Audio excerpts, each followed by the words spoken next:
Chapter 1. The New Puppy. My name is John Grogan, and I love dogs. When I was 10 years old, my father gave me my first dog. I called him Sean.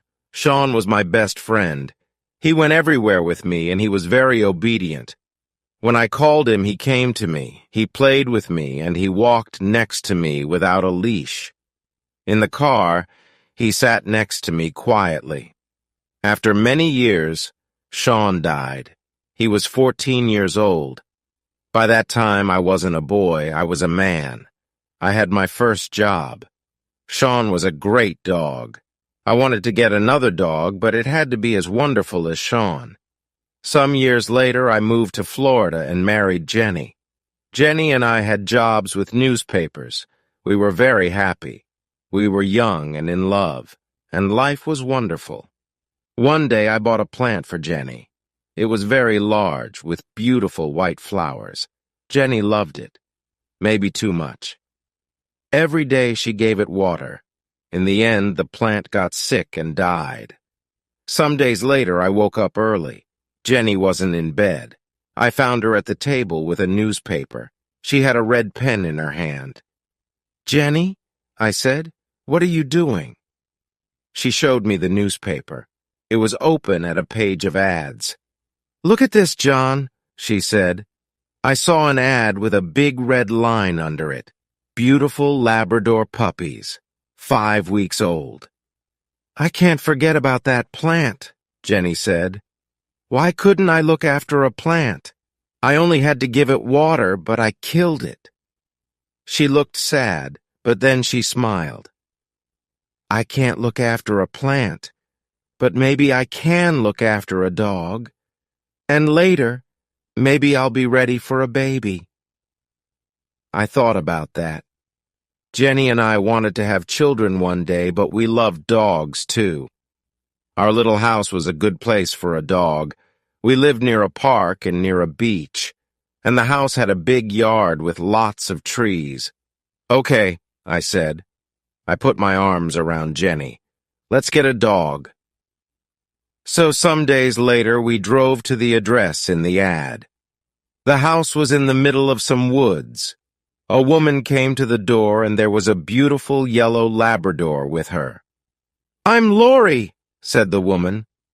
"And this is Lily. She's the puppy's mother." "Where's the father?" I asked. "Oh," said Lori. "Sammy boy? He's around here somewhere."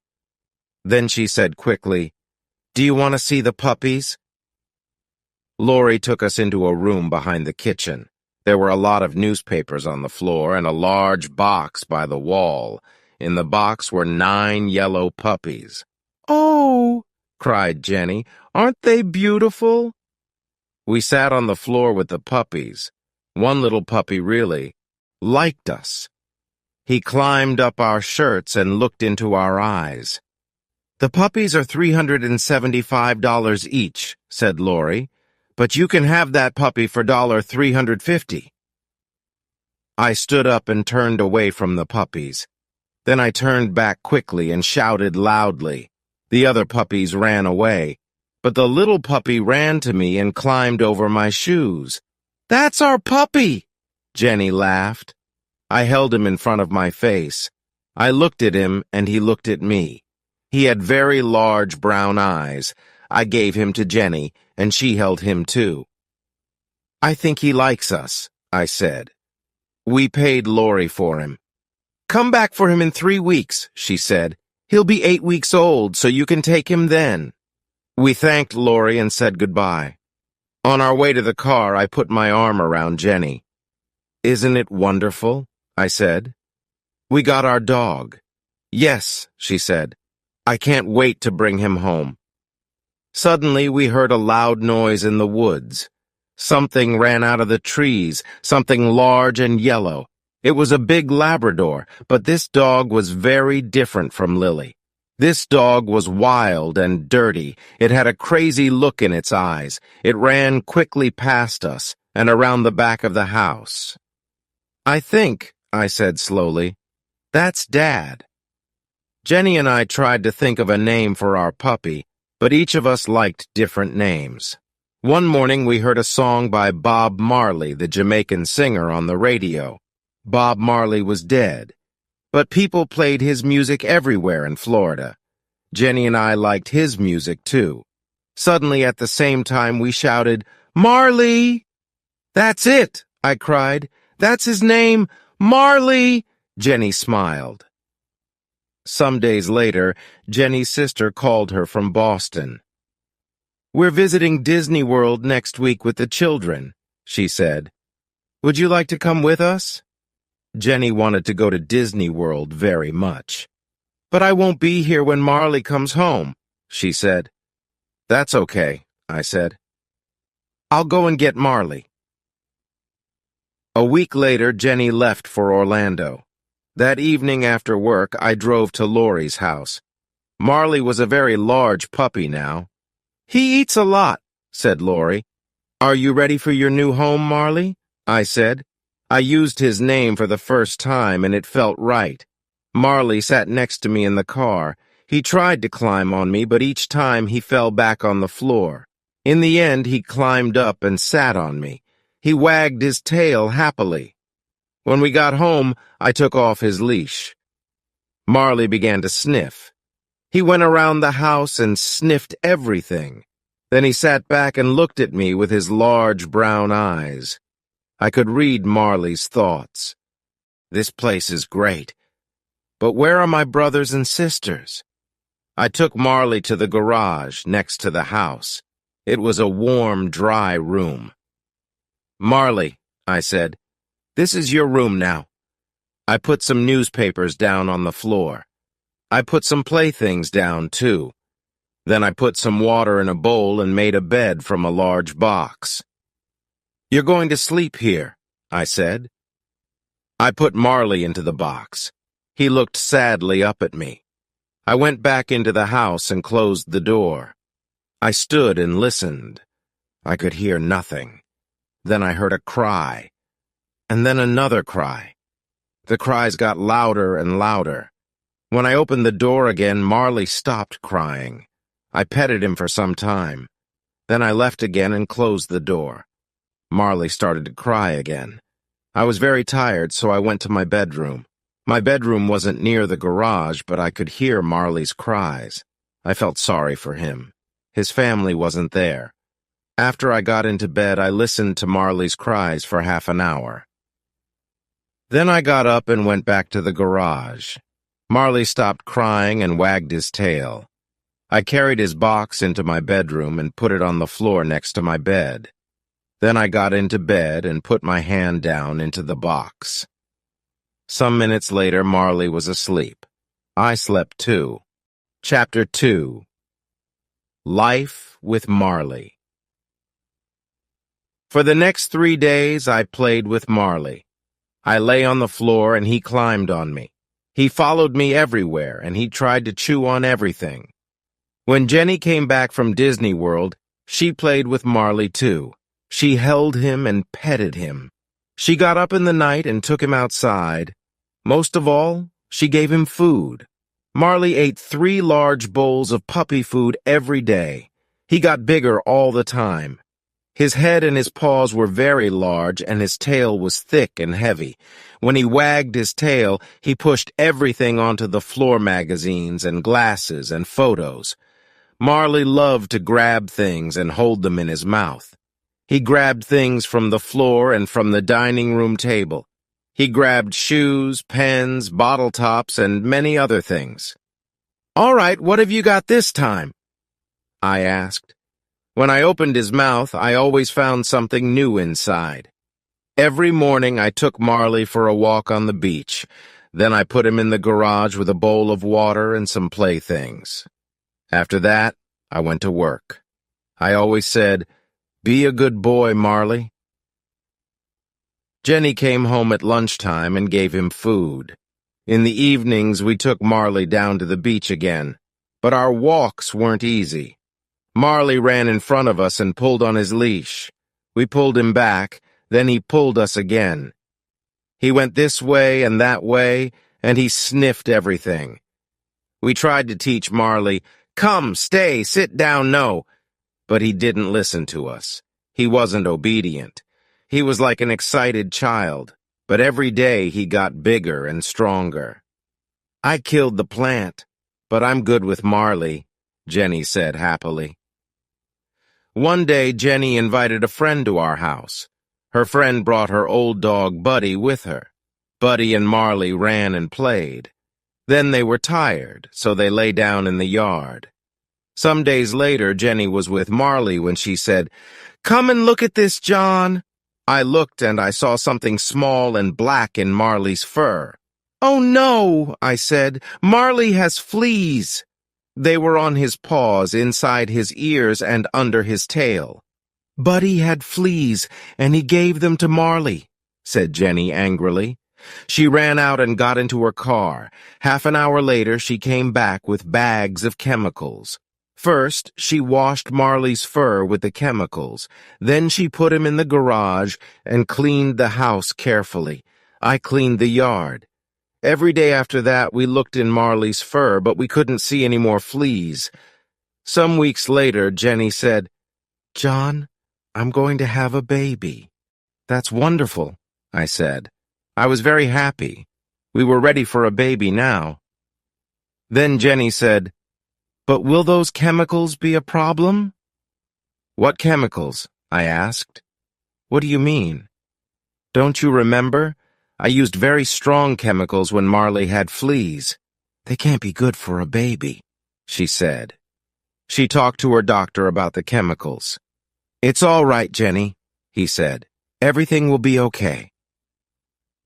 Jenny got up early every day and took Marley for a walk. She ate lots of fruits and vegetables. After 10 weeks, she and I saw the doctor again. "Would you like to see your baby?"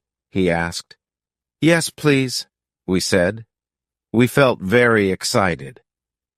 The doctor took us into a room at the back and Jenny lay down. He moved something over Jenny. On a machine next to him, we could see something like a small gray bag, but we couldn't see a baby inside. "Is there anything in there?" asked Jenny. After a time, the doctor said quietly, "I'm very sorry, Jenny. Your baby's dead." I felt sick. I sat and held Jenny's hand. We didn't say anything for a long time. When the doctor left, I put my arms around my wife. Later, I took her home. She was very quiet in the car. Her eyes were red, but she didn't cry. Back home, Jenny went into the dining room and sat down quietly on a chair. I got Marley from the garage. He was very excited. He jumped up and wagged his tail. He wanted to play. "Not today, Marley," I said sadly.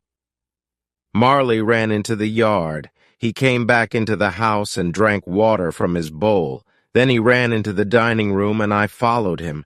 But at the door of the dining room, I stopped. I saw a wonderful thing. Marley stood quietly in front of Jenny with his tail between his legs. He put his big head on her legs. He looked at her with his large eyes and made small cries. Marley understands, I thought. Jenny petted his head and put her face in his fur. Then suddenly she began to cry. I went to them and put my arms around them. The three of us stayed there for a long time, Jenny, Marley, and me. Chapter 3. The Obedience Class. When Marley was 6 months old, Dr. J, the animal doctor, told us about an obedience class. We loved Marley very much, but he wasn't an obedient dog. Every day he got bigger and stronger, and he didn't listen to us. He jumped up on us. He grabbed things in the house and chewed them. When I bought flowers for Jenny, Marley ate them. We met the teacher of the obedience class. She had a cold face, and she didn't smile. "There are no bad dogs," she said, "but there are some very weak people." The class was every Tuesday evening. We put Marley into the car and drove to the first class. When Marley saw the other dogs, he got very excited. A party! He jumped out of the car. I ran after him, but I couldn't catch him. Marley sniffed every dog before I caught his leash. "Take that dog back to his place in the line," said the teacher. "Who is going to be his boss, you or your wife?" "I am," I said. "Me too," said Jenny. "No," said the teacher. "A dog can only have one boss." "Okay," said Jenny. "I'll do it." The other dogs sat quietly in a line. Jenny took Marley to his place. I stood and watched.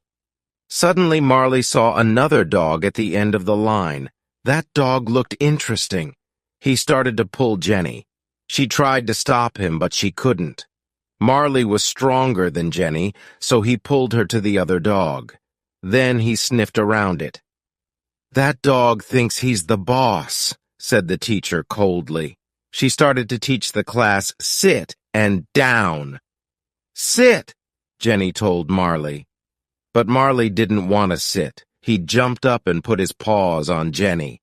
After the class, the teacher said, "You have to be strong with that animal. You're the boss. Show him that." When we got home, Jenny said, "You can take Marley to the class next week." The next Tuesday, Marley and I went back to the class. Jenny stayed at home. In the car, I said to Marley, "I'm the boss. You're not the boss. I'm the boss. Do you understand?" But Marley only looked at me and wagged his tail. Then he tried to chew my hands. In this lesson, the dogs had to walk quietly next to us. It was a very important lesson for Marley. When he went for a walk with Jenny and me, he always pulled us. The teacher gave us chains. "Put the chain over your dog's head," she said. "When he pulls you, pull him back with it. It will hurt him, so he'll stop pulling." I tried to put the chain over Marley's head, but Marley, of course, got very excited. A new game. He grabbed the chain with his teeth. I tried again, but each time Marley grabbed it. In the end, I got the chain over Marley's head and started to walk with him. When Marley pulled in front of me, I pulled him back with the chain, but then he pulled away again. "Here," said the teacher, "I'll show you." She took Marley's leash and started to walk with him. Marley pulled the chain and the teacher pulled him back. But then Marley pulled the chain again. This new game was great. Then Marley saw me. He started to run to me and he pulled the teacher after him. Marley was bigger and stronger than the teacher, so she couldn't stop him. She was very angry. After class, the teacher said, "Your dog isn't ready for this class. He's too young. You can bring him back in 6 or 8 months." "Are you telling us that we have to leave the class?" I said. "That's right," she said.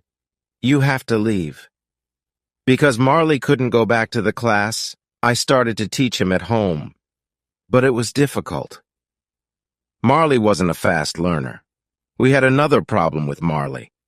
In Florida, there were often thunderstorms. Marley was afraid of loud noises. He went crazy in a storm. He broke things and made everything dirty. After each storm, Marley quickly forgot about it. He was happy again and wanted to play. But in the next storm, the same thing happened. He was afraid, so he went crazy again. We talked to Dr. J about the problem. Dr. J was young and he understood dogs very well. "What can we do?" we asked. "When Marley gets crazy, he breaks things. One day he'll get hurt in a storm." "Marley is 7 months old," said Dr. J. "I'll neuter him. Then he won't get so excited. He'll be a quieter, happier dog." I thought about that. "Oh," I said, "I don't really know." "Yes," said Jenny, "that's a great idea." "Bring Marley here on your way to work," said Dr. J. "It doesn't take long. He'll be ready by the afternoon. You can get him again on your way home." A week later, we took Marley to Dr. J. Marley ran from the house and jumped into the car. He was very happy. He loved to go out with Jenny and me, his 2 best friends. Jenny drove and I sat next to her with Marley. He pushed at the window with his nose. He wanted to sniff outside the car. I opened the window and Marley put his nose outside. "I feel sorry for Marley," I said to Jenny. Then I looked at him. His front paws were out of the window. "John," said Jenny, "what's Marley doing? Please be careful." "He's fine," I said. "He only wants to put his head outside." Marley put his head out of the window. Then suddenly he pushed his front legs out too. He tried to jump down on the road, but the road was very busy with cars. "John!" shouted Jenny. "Hold him!" Jenny tried to stop the car, but she couldn't. The other cars drove around us very fast. It was very dangerous. Now Marley's front paws were down on the road. He ran next to the car. I grabbed him by his tail and Jenny stopped the car. "Now what?" I shouted. I couldn't pull Marley back into the car. I couldn't open the door. I couldn't get my other arm out.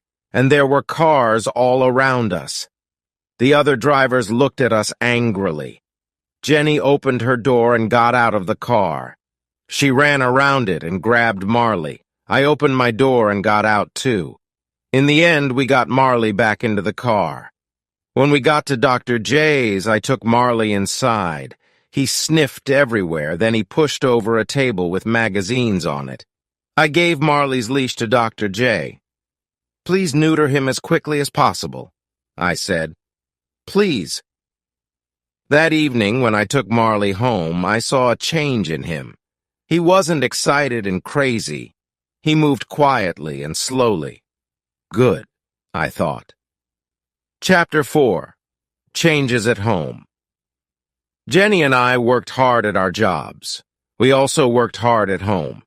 So one evening I said, "Let's go on vacation, Jenny." The next day I bought 2 airplane tickets. They were for a 3-week vacation in Ireland. "What are we going to do about Marley?" asked Jenny. "We can leave him in the house," I said. "Somebody can stay here with him. Marley is a difficult dog," said Jenny. "That person will have to be kind but also strong. He or she will have to be his boss." "I know," I said. Then I had an idea. Kathy loves animals. Kathy worked in my office. The next day I asked her, and she said yes. Before she arrived, I wrote some notes for her about Marley. There were 6 pages of notes. I showed them to Jenny. "Did I forget anything?" I asked. Jenny read the notes. Then she said, "You can't tell Kathy all that. She won't want to stay with Marley." But when Kathy read the notes, she smiled. "Marley and I will be fine," she said. "Have a great vacation." Jenny and I had a wonderful vacation in Ireland. The weather was fine and warm. We drove on small country roads and walked by the ocean. At night, we stayed in the houses of Irish families. We forgot about our jobs in Florida. When we arrived home, Marley ran outside to us. Kathy stood at the door. She looked very tired. Her bag was next to her. "I'm sorry," she said, "but Marley broke a lot of things in the house. He wasn't obedient and he didn't listen to me. We thanked Kathy, but she wanted to leave very quickly." I turned to Marley. "All right, Marley," I said. "Tomorrow you're going to learn about obedience." The next morning, Jenny and I went back to work. But first, I put the chain around Marley's neck and took him for a walk. Marley started to pull me. "Sit, Marley," I said. Marley sat. "Okay, let's try that again," I said. We started to walk and Marley pulled me again. I made the chain very short and pulled him back. It hurt him, but it was the only way. In the end, he learned his lesson. He walked next to me and didn't pull me. I felt very happy. "Good, Marley," I said. "I'm the boss." Some days later, Jenny called me at the office. "John," she said, "I went to see the doctor. I'm going to have a baby." This time, Jenny and I were very careful, and we put away every chemical in the house. Jenny looked well. She got up early each morning and took Marley for a walk by the ocean. When we went to the doctor, we saw our baby on the machine. But I didn't forget about Marley. I worked with him every day.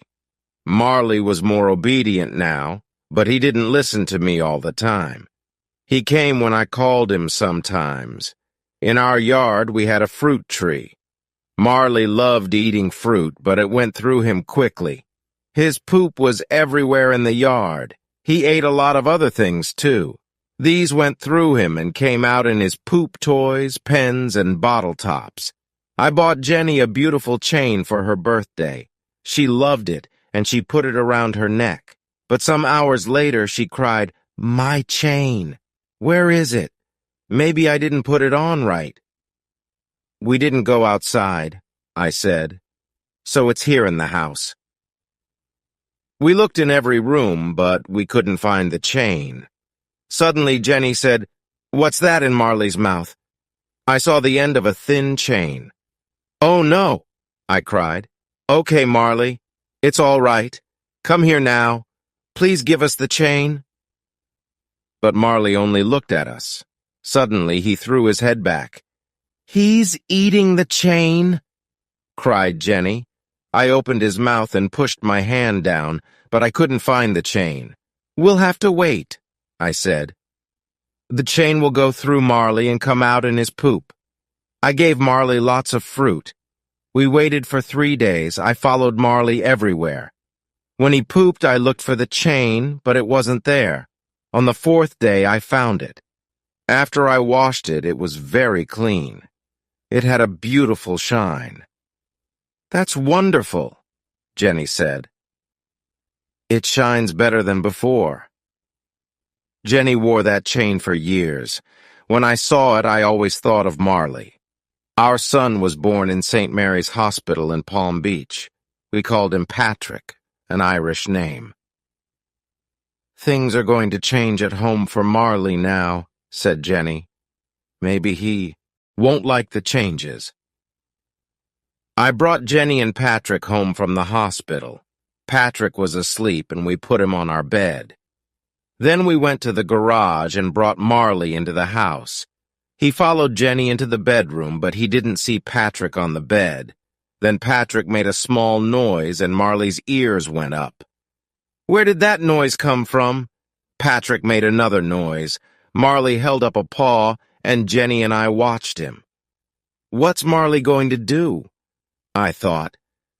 Marley jumped up onto the bed. I pulled him back quickly and held him. Patrick's eyes were very wide. But Marley didn't want to hurt Patrick. He sniffed all around him. Now Marley had a new best friend. When he was near Patrick, he wasn't wild and crazy. At night, he slept under Patrick's bed. 6 months later, Patrick started to move around. Marley lay on the floor and Patrick climbed over him. Sometimes Patrick pulled Marley's fur, but Marley lay quietly and didn't move. We were parents now and we were happy. We had our wonderful baby. We had our dog. We had our house by the ocean. Life was good. Then, when Patrick was 9 months old, Jenny said, "I'm going to have another baby." Chapter 5. Difficult Days. Sometimes bad things happened in our street. One night in October, Jenny and I were in bed. Marley lay on the floor next to me. Suddenly I heard a cry, the cry of a girl. It came from the street outside. I felt afraid, but I jumped out of bed. "Come with me, Marley," I said. "Please, John, don't go out there," said Jenny. "Call the police," I said. "I'll be careful." I held Marley by the end of his chain. The girl cried again. We went outside and a man ran away down the street. 2 young men ran to me. "Go and stay with the girl," they shouted. "Help her. We're going after the man." I ran to the girl. She was my neighbor's daughter, Lisa. She was 17 years old. Her shirt was red and wet. "What happened?" I asked. I was in my car, she said. A man got in and put his hand over my mouth. He said, "Don't make a noise." But I did, and he cut me with his knife.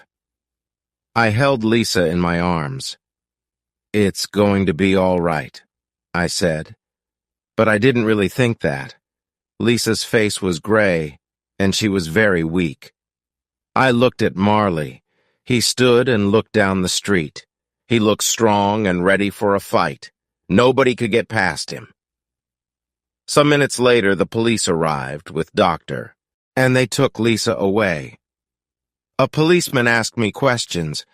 Then I went home with Marley. Jenny met us at the door. "Marley was a different dog tonight," I said. "Nothing can hurt us when he's with us." I looked at Marley. "You did well tonight," I said. "Lisa didn't die. She got well again. But I never forgot that night. One night when Jenny and I were in bed, she said, 'John, I think the baby is coming. Please call the doctor.' Something's wrong, I thought. It's too early for the baby. I took Jenny to the hospital. "Your baby is too small," the doctor said to her. "We have to stop him coming out. You'll have to stay in the hospital." Jenny was in the hospital for 12 days. I stayed at home with Patrick and Marley. I did the housework. I cooked and washed clothes. In the evenings, I was very tired.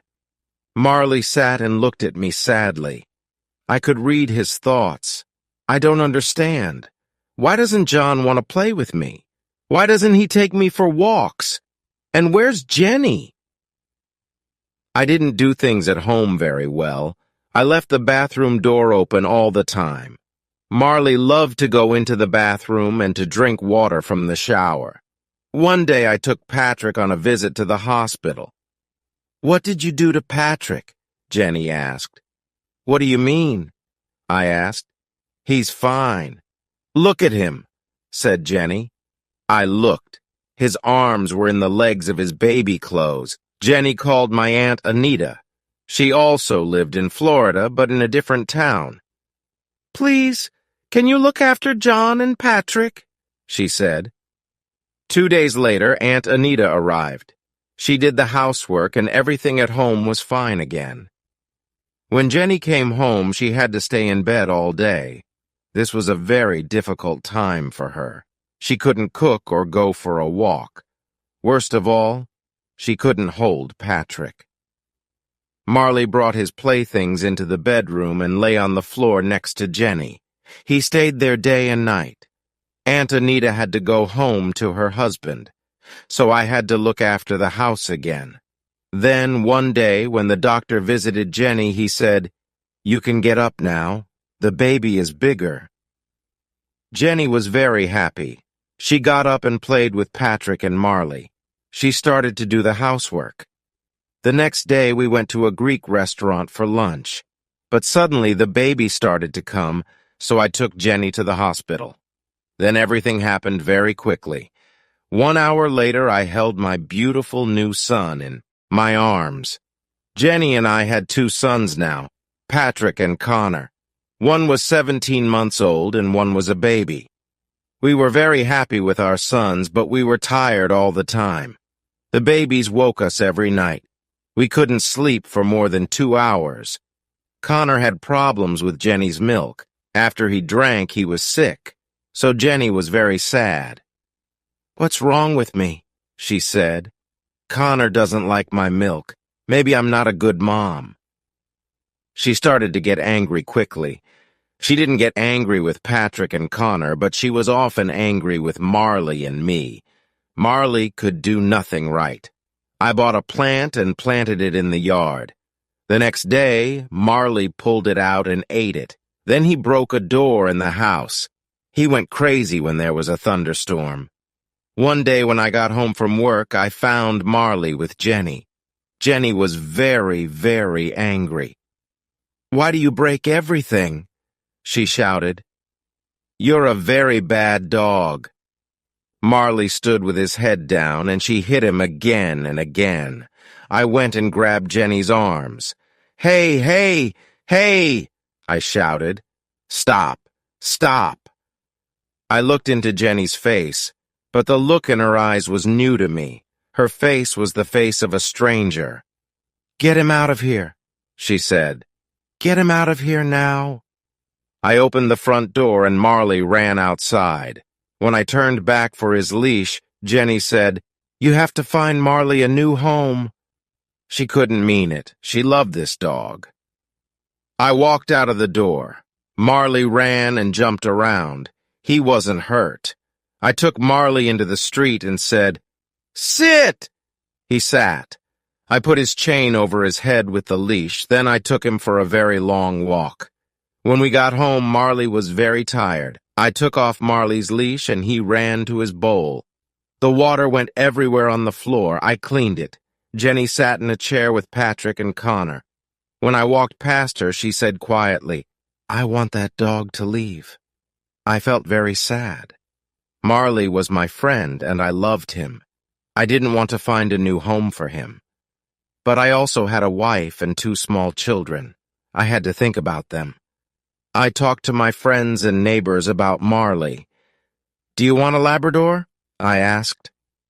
But nobody did. I looked in the newspapers. They were full of ads from people with dogs, and a lot of the ads were for Labradors. These people paid a lot of money for their dogs, I thought. But now they're looking for new homes for them. Labradors are too difficult, too big and strong. Marley wasn't an easy dog. He wasn't obedient, and he broke things. But we brought him to our home when he was a puppy. He loved us and we loved him. He was our dog. I took Marley back to the obedience class. A different teacher was there now. This time, things went better. I said, "Sit!" and Marley sat. I put the chain around his neck and he walked quietly next to me. I said, "Stay!" and he stayed. I walked away from him, but he didn't move. Then I turned and said, "Come!" Marley ran quickly to me. "Good boy, Marley," I said. Good boy." At the end of the 8 weeks, the teacher gave me a paper. It said, "Marley did well in the obedience class." I was very happy. On the way home, I sang after this. A wonderful thing happened. Jenny got better. She stopped being sad and was strong and happy. She was a good mother to Patrick and Connor, and she was kind to Marley again. She danced around the room with him. Sometimes at night, when he was quiet, she lay on the floor with him, her head on his neck. "Jenny's here with us again, Bob," I thought. "That's great." Chapter 6. Marley Makes a Movie. Jenny's friend Colleen worked for a film company. One day, Colleen called Jenny. "My company is making a film about a family in Florida," she said. "They want pictures of a family home. Can I come and take some pictures of your house?"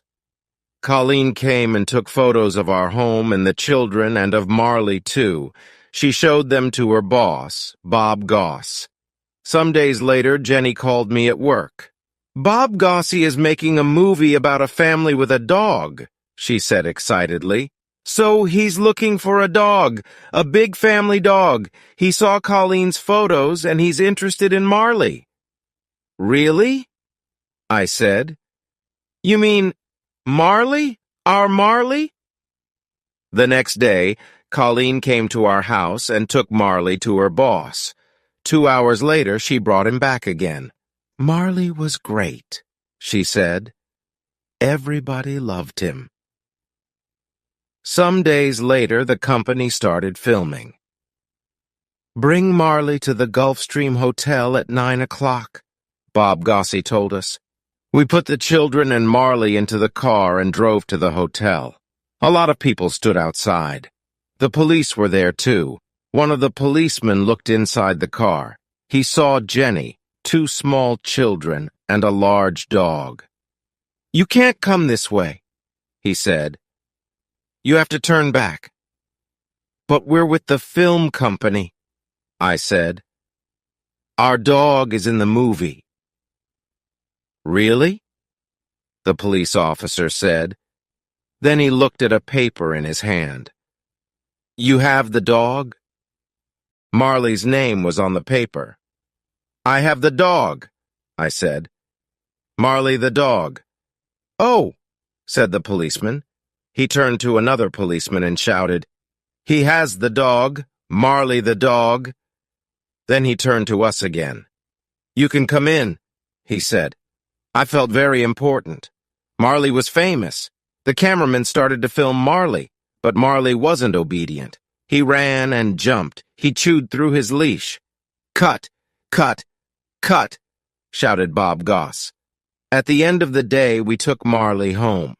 Marley, I said sadly, you're not going to be famous. But the next day, the film company called again. Please bring Marley back here, they said. When we got back to the hotel, Bob Goss said, on film, Marley was great. Marley had a very good time with the people in the film company. Everybody played with him and petted him. After 4 days, the cameramen stopped filming. Call us after 8 months, said Bob Goss. The movie will be ready then. After 8 months, we called the company. The name of the movie was The Last Home Run, but we couldn't learn anything about it. I called the company again and again. 2 years later, I was in a store and there were a lot of movies on the shelves. Suddenly, I saw The Last Home Run. Marley's movie. I bought it and took it home. Come and watch this, I shouted to Jenny and the children. We saw Marley in the movie. He was only there for 2 minutes, but it was very exciting. We all laughed and cried. We're famous, shouted Patrick. Marley's name came at the end of the film.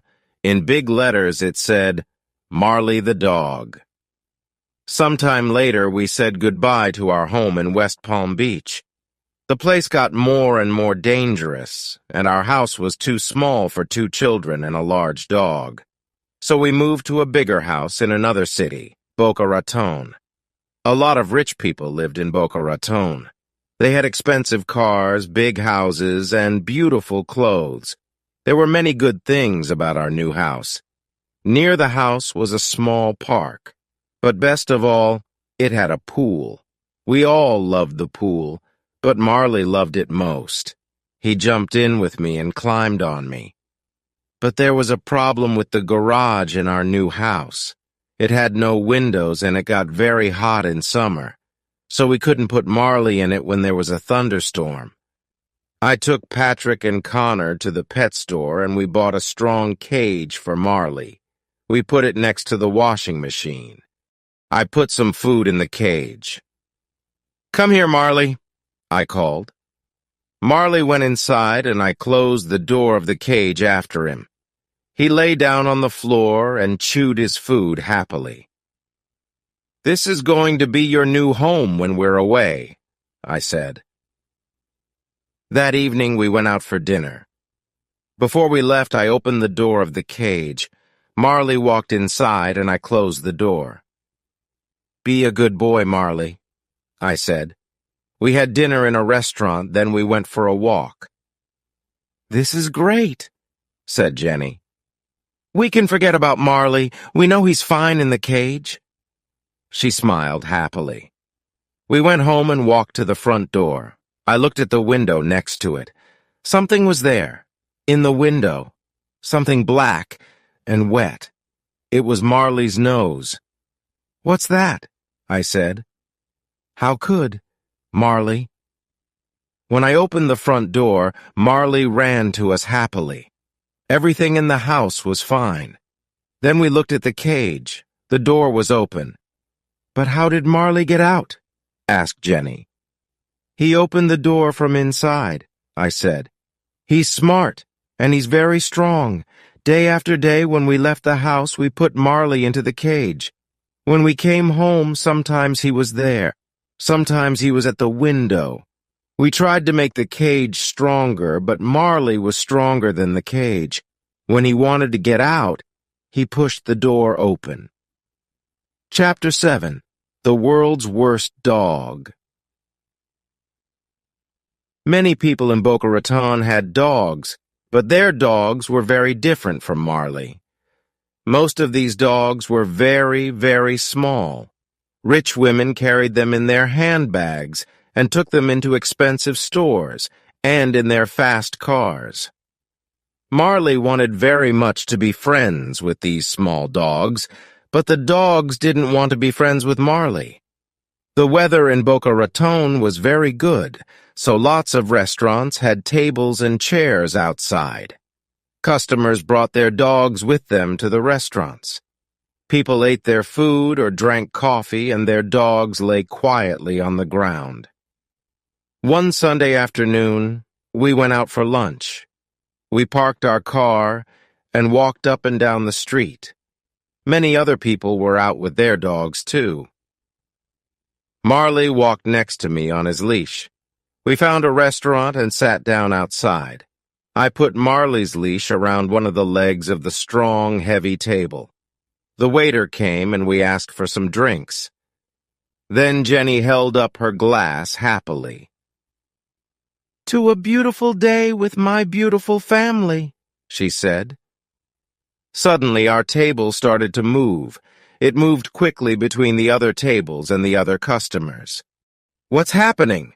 I thought. Then I saw a small white dog across the street. "Marley's going to that dog!" I shouted. "We have to stop him!" We jumped up and ran after Marley and the table. "Sorry, sorry, sorry!" we shouted to the other customers. I ran and grabbed the table. Jenny grabbed it too. We held it and it stopped moving. I turned around and saw the faces of the other customers. Everybody looked at us with their mouths open.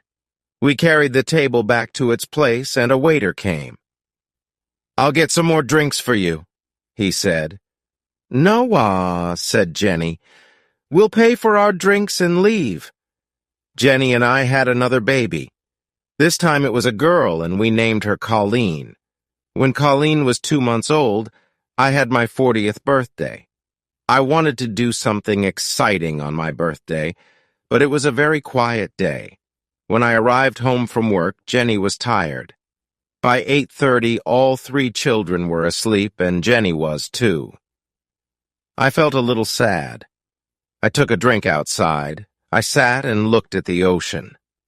Marley lay on the ground next to me. I thought about my life, then I thought about Marley. He wasn't a puppy now. He was 6 years old, but he loved life and he was very happy. "Marley," I said, "it's only you and me tonight." I held up my glass. "We're not young, but we're having a good time." Some days later, my friend Jim called me. "Let's go out for a drink on Saturday," he said. Jim came for me at 6 o'clock and we went out to a bar. We talked and laughed. Then the barman called out, "Is John Grogan here? There's a phone call for John Grogan." It was Jenny. "The baby's crying," she said. "Can you come and help me?" "I'll take you home," Jim said. When we turned into my street, I saw a lot of cars. "Somebody's having a party," I said. Jim stopped the car outside my house and I invited him inside. Then, suddenly, the front door opened. Jenny stood there with Colleen in her arms. She had a big smile on her face. I looked into the yard. There were lots of people around the pool, my friends and neighbors. "Happy birthday, John!" they shouted. "I wanted to take Marley to the beach. You couldn't take pets onto most beaches in South Florida, but one small beach was different. Everybody called it Dog Beach. On Dog Beach, dogs could run freely. They didn't have to be on a leash. One morning in June, I took Marley to Dog Beach. There were lots of people with dogs, but the dogs were on leashes." "What happened?" I asked a man. "The police came," the man said. "We have to use a leash." So I walked Marley on his leash. But I felt sorry for him. After our walk, I gave Marley a bowl of water. Then a man arrived with a big black dog. It looked dangerous. "Don't be afraid of him," said the man. This is Killer, but he's very friendly. He doesn't fight other dogs. I told the man about the police. That's stupid, he shouted. This is Dog Beach. He took off Killer's leash, and Killer ran into the water. Marley looked at Killer, and then he looked at me. I could read his thoughts. Please, please, please, I'll be good. But then Marley started to drink from the ocean. Stop that, Marley, I cried. You'll be sick. But Marley didn't listen to me, and he didn't stop drinking. Then he started to turn around in the water. Oh, no, I thought. I ran into the water, but it was too late. Marley pooped everywhere. Hey, somebody shouted angrily. Get your dog. Marley, no, I shouted. I could feel everybody's eyes on me, and on Marley. No, Marley, no, no, no, no. Marley's poop was everywhere. The other people grabbed their dogs. Marley came out of the dirty water and looked at me happily. But we had to leave. That wasn't nice, the man with Killer said. Sorry, I said. I put Marley's leash on him. Other dogs didn't drink water from the ocean. Marley wasn't a bad dog, but sometimes he did stupid things. What's wrong with you, Marley? I said on the drive home. Sometimes you're the worst dog in the world. I never took Marley to the beach again. Chapter 8. We moved north. When Colleen was 2 years old, I got a job with a magazine in Pennsylvania, in the northeast of the United States. We were ready for a change from Florida. There were too many people and cars. The weather was always hot, with a lot of thunderstorms. We wanted to live in a quiet place in the country. We wanted to see summer, winter, spring, and fall. Most of all, we wanted to see snow. Our new home was very beautiful. There was a small river near our house, and there were woods all around it. Marley was very happy. Fi loved playing in the woods and running after small animals. 3 weeks after New Year, it snowed. The children were very excited because it was their first time. We put on warm jackets and ran outside. Marley followed us. Marley was very funny in the snow. He fell down all the time. Snow lay on his fur and his face. I could only see a black nose and 2 brown eyes. I could read his thoughts. I don't understand. What's this? It feels so cold and wet. But then Marley jumped up again. He ran around the yard and jumped through the snow. The children laughed happily, and Marley was happy too. We had a great time. It was almost the end of our first winter in Pennsylvania. We were very happy in our new house. But Marley was 9 years old now. He moved more slowly, and he slept for most of the day. Sometimes when I took him for a walk, he got very tired. His fur in many places was gray, not yellow. Life with Marley wasn't easy. He cost us a lot of money. He ate a lot of food, and he broke a lot of our things. We could never change him. We knew that. But he was one of our family. He loved us, and we loved him. That spring, I said to Jenny, "Let's get some farm animals." "Okay," she said. "But we don't have a place for big animals. Let's get some chickens. Then we can have eggs every day." Jenny talked to one of the moms at the children's school. Donna lived on a farm. She gave Jenny 4 baby chickens. The chickens lived in a box in the kitchen. They ate and pooped. Then they ate some more, and they got bigger. One morning I woke up early when I heard a call from downstairs. Cock-a-doodle-doo. I woke Jenny up and asked, "What's that noise?" "Oh," she said. "I don't know." She turned over and slept. Every morning the chickens made a lot of noise. Sometimes they made loud noises very near Marley.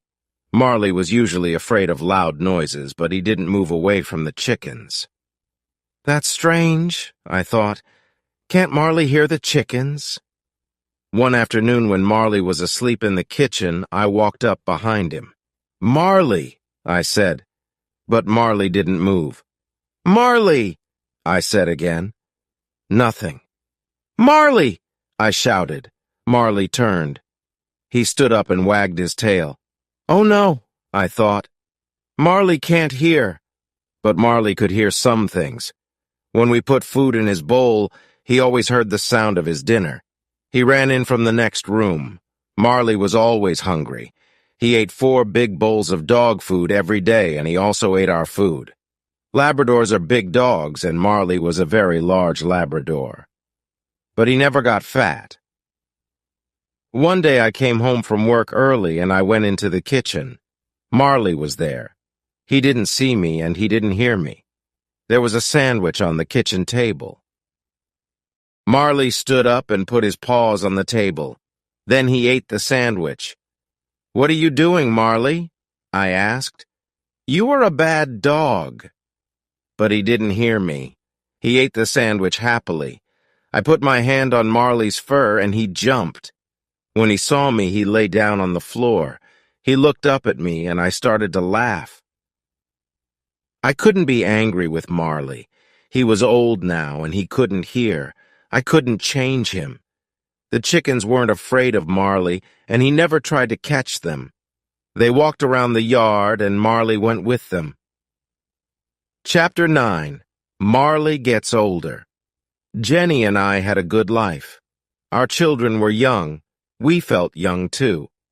But when we looked at Marley, we saw many changes. The years went past, and he was 12 years old. By this time, he couldn't hear anything. His fur was gray. His teeth were brown. Late one night, I took Marley outside for his walk before bed. It was winter, and there was a cold rain. I went back into the house for my jacket. When I came out again, Marley wasn't there. I looked for him everywhere, but I couldn't find him. I went back inside. Then I walked upstairs and woke up Jenny. "I can't find Marley," I said.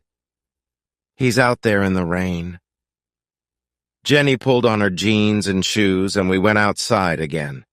I walked slowly through the woods and called for Marley. Jenny went a different way. We were very wet and cold. "Let's go home and get warm," I said. "I'll get the car and come out again." We walked back to our house. Suddenly we saw Marley. He stood outside the house, out of the rain. When he saw us, he was very happy. I felt angry with him, but then I was happy too.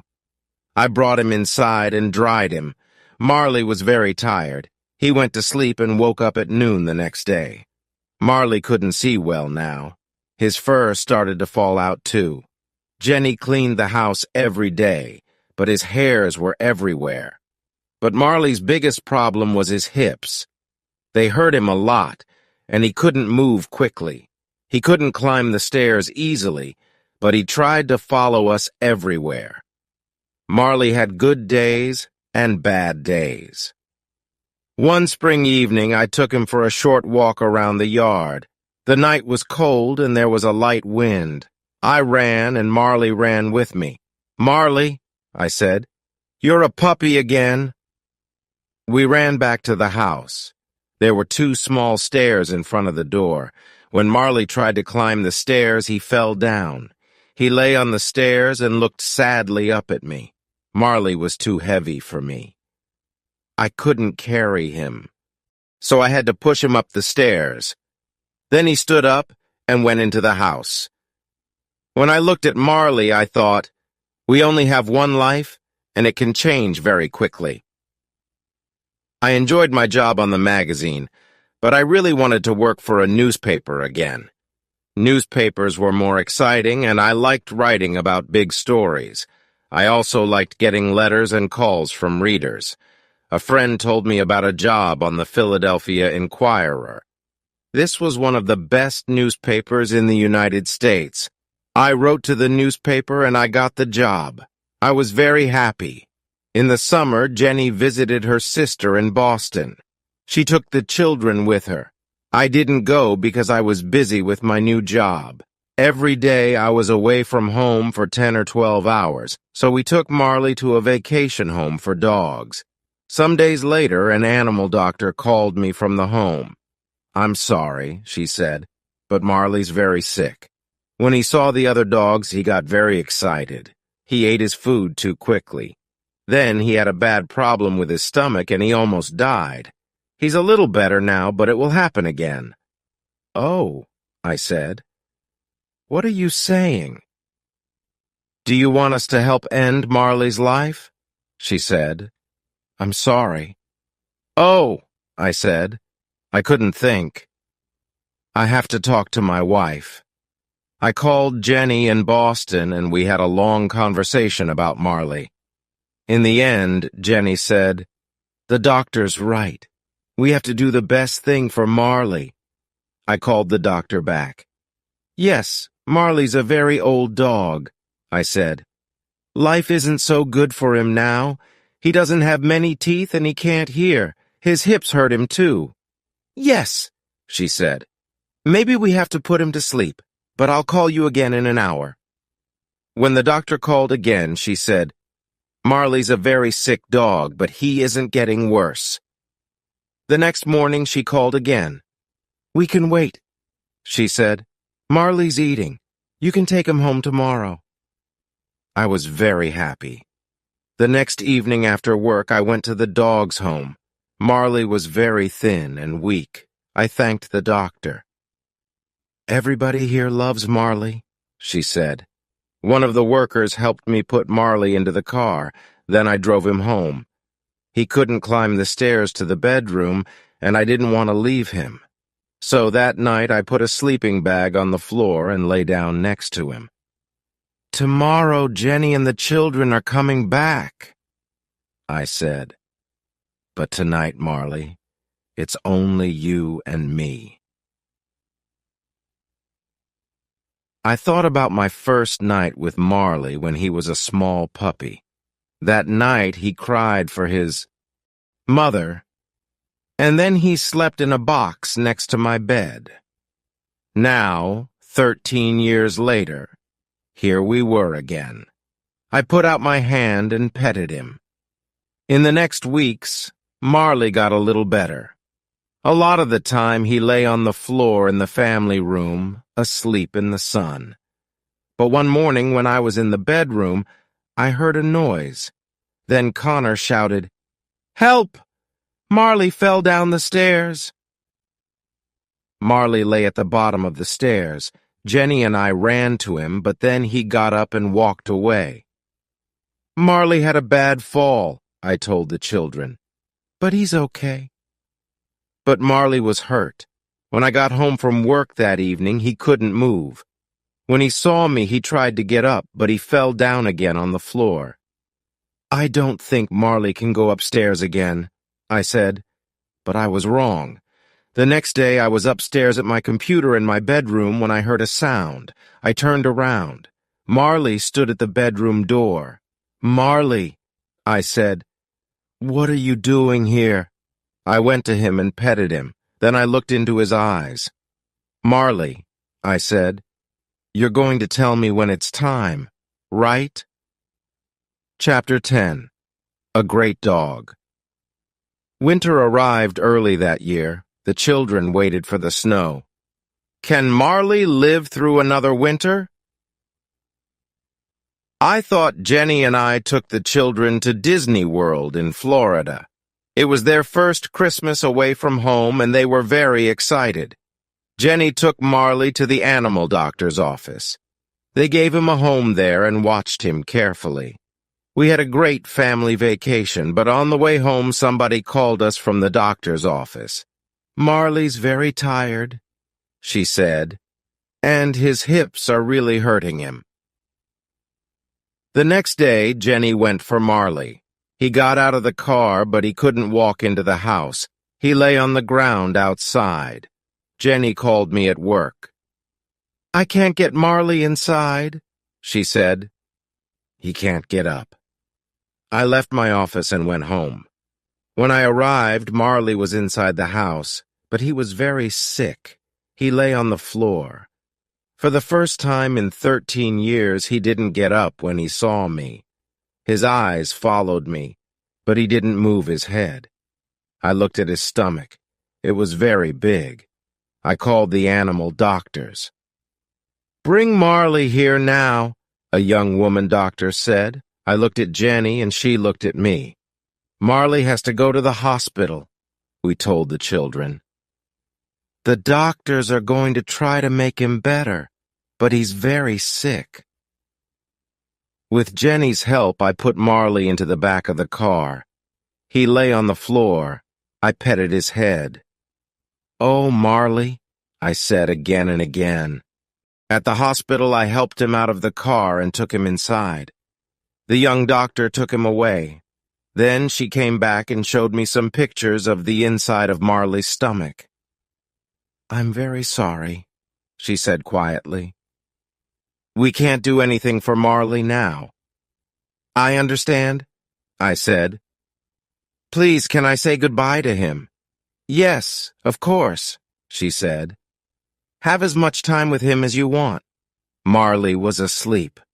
I got down next to him and ran my fingers through his fur. I held up each ear in my hands. I opened his mouth and looked at his teeth. Then I held up his front paw. "I want you to understand something, Marley," I said. "Sometimes we called you the world's worst dog, but you're not. We never told you this before, but you're a great dog, Marley, a great dog." I sat with Marley for a long time, then I called the doctor. "I'm ready now," I said. I held Marley's head and the doctor gave Marley something. It didn't hurt him. He died quietly. "I want to take Marley home," I said. Two people brought a large black bag out to my car. Then I thanked the doctor and drove away. When I got home, the children were in bed. I put my arms around Jenny and we cried for a long time. Later we went outside. We took the black bag out of the car and put it into the garage. Next morning, Jenny told the children about Marley. They were very sad and started to cry. "It's okay," I said. "When you have a dog, this always happens. Dogs don't live as long as people." Connor made a picture and wrote a letter for Marley. To Marley. "I loved you all my life. You were always there when I wanted you. Your brother, Connor Richard Grogan." Colleen made a picture of a girl with a big yellow dog. She wrote under the picture, "I will never forget you, Marley. I found a very good place for Marley, in the ground under two big fruit trees. I put the black bag in the ground and Jenny and the children watched. After I finished, everybody said, 'We love you, Marley.' Then we went back to the kitchen and told stories about Marley. Sometimes we laughed, and sometimes we cried. The next days were very difficult. The house was very quiet. When I came home at night, there was no Marley. Jenny cleaned the house, but his fur was everywhere. On morning, when I put on my shoes, I found some of Marley's fur inside them. Marley was my dog for 13 years. He wasn't an obedient dog, but he was important in my life. I wanted to tell other people about him. So I wrote about him in my newspaper. Nobody called Marley a great dog, or a good dog, I wrote. He was wild and crazy. He had to leave obedience school. He chewed things and he wasn't very intelligent. But he understood people's feelings and he was very good with children. A person can learn a lot from a dog. Because of him, I listened to my feelings. Because of him, I enjoyed winter sunlight and the snow and a walk in the woods. Because of him, I can be a good friend. A dog can show us the important things in life. A dog isn't interested in fast cars or big houses or expensive clothes. Give a dog your love, and he will give you his. Many people read about Marley in the newspaper. Animal lovers called me and wrote to me. They wrote to me about their love for dogs. They wrote about their feelings when their dogs died. Many people wrote funny stories about their dogs. Some people wrote, "Marley wasn't the worst dog in the world. My dog's the worst dog in the world." I began to feel better. I took the letters home and showed them to Jenny. She laughed too. Winter came to an end and it was spring. Our yard was full of flowers. I didn't think about Marley all the time. When I thought about him, I usually remembered the happy days. In many ways, life without a dog was easier. The house and the yard were clean. We could enjoy going out to dinner. But something about our family wasn't right. One morning, Jenny showed me the newspaper. "Look at this," she said. It was an ad for a dog. I saw a photo of a big yellow Labrador. I looked at the photo, then I looked again. "That's Marley," I said. "It isn't Marley," said Jenny. "Look." Under the photo was the dog's name, Lucky. I read, "I'm looking for a new home and a new family. I want a quiet home because I'm a little wild." We read the ad and looked at the photo again.